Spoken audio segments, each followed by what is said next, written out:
famous United States Military Academy at West Point holds a wartime graduation 5 months ahead of schedule. Highest honors are won by Cadet Kellogg, #1 man of his class. For the first time, 165 cadets go directly into the Air Corps.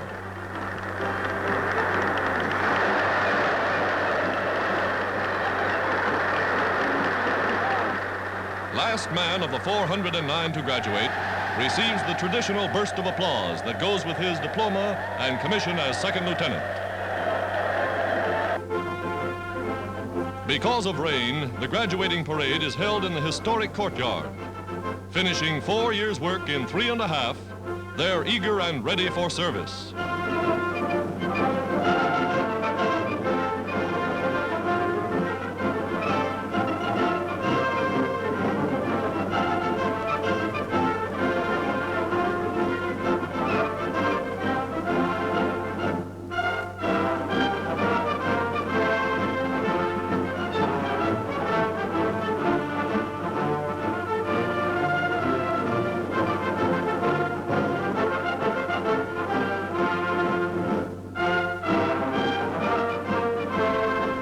The Corps salutes the graduates, the cream of America's young fighting men, off to serve on fighting fronts.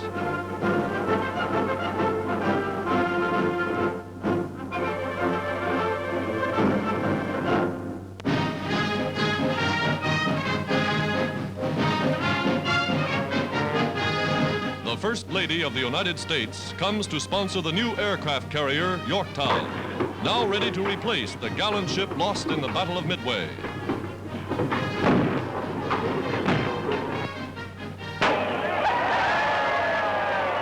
Completed months ahead of schedule, the Yorktown started down the ways several minutes before the signal was given, and Mrs. Roosevelt had to hurry to break the champagne on the bow. America now has more carriers, more ships of all types than when she entered the war, and they're still building.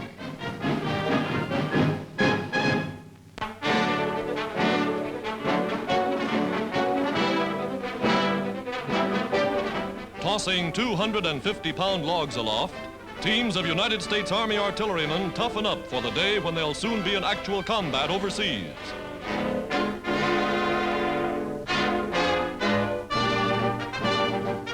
Physical exercise that builds muscles and rugged men. Doctors say this is the healthiest Army ever to take the field.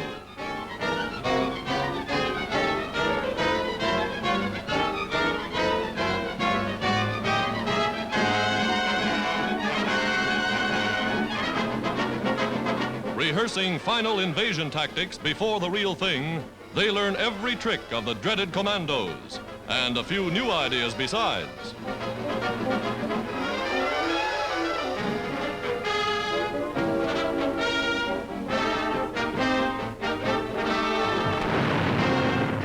Real dynamite explosions are set off to give them the experience of being under fire.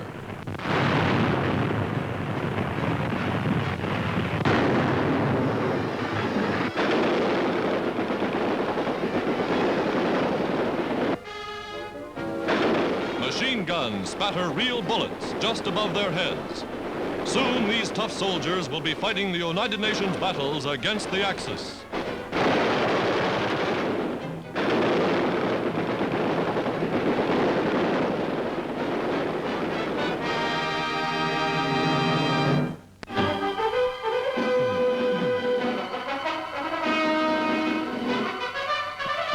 Sweeping across a landmark of Mussolini's doomed African empire, RAF bombers pursue the fleeing armies of Marshal Rommel. Speeding in from the east, from the west, they shatter the great port of Tripoli, most important Axis supply base on the Mediterranean.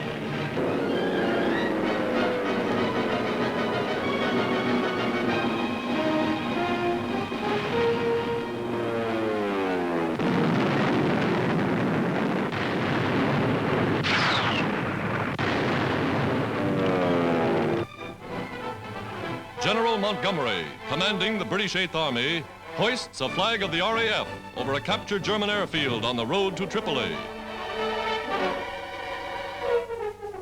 Immediately, British ground crews begin to salvage riddled and abandoned German planes, transferring Hitler's raiders to the RAF, a bit battered, but still able to fly.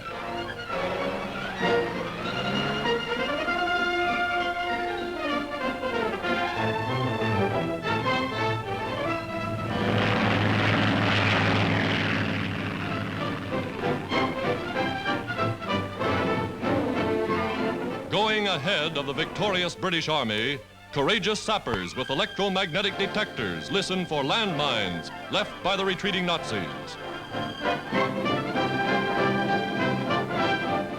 There, they've located one. Dangerous business. One day's haul. Landmines to trap the British, discovered before they could do any harm. Every square yard of the desert country is carefully marked for safety. Now, along the Majerba River in Tunisia, Allied forces drive in opposite directions. Artillery batteries of the British First Army dueling Nazi planes.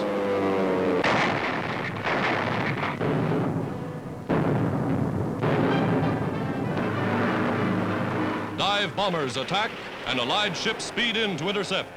A Nazi raider is caught by the camera as he's shot down in the ensuing dogfight. In the hills of Tunisia, strongly emplaced German batteries fall back before the concerted Allied attack.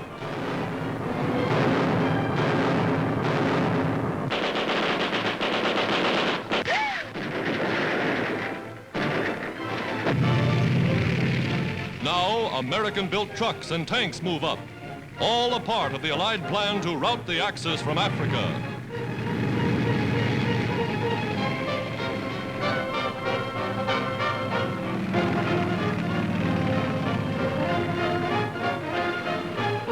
Boston bombers swoop in. Libya has gone. Tripoli has been won. The United Nations have written the end to Mussolini's dreams of empire.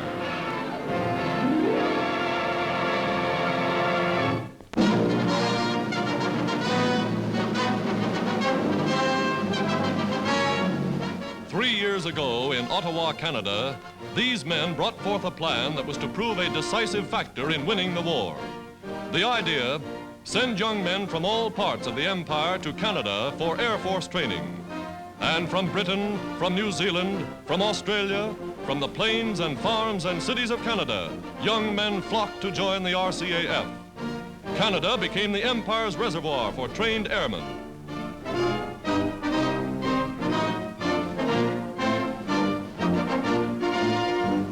Taking to the air in all kinds of weather, winter and summer, they shortened training time by months.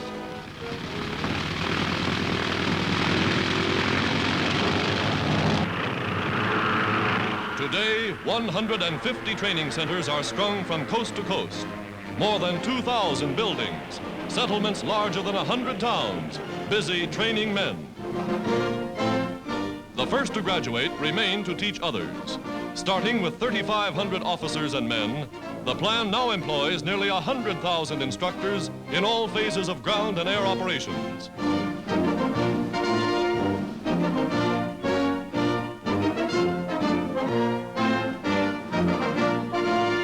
Now, month after month, new legions leave for fighting fronts.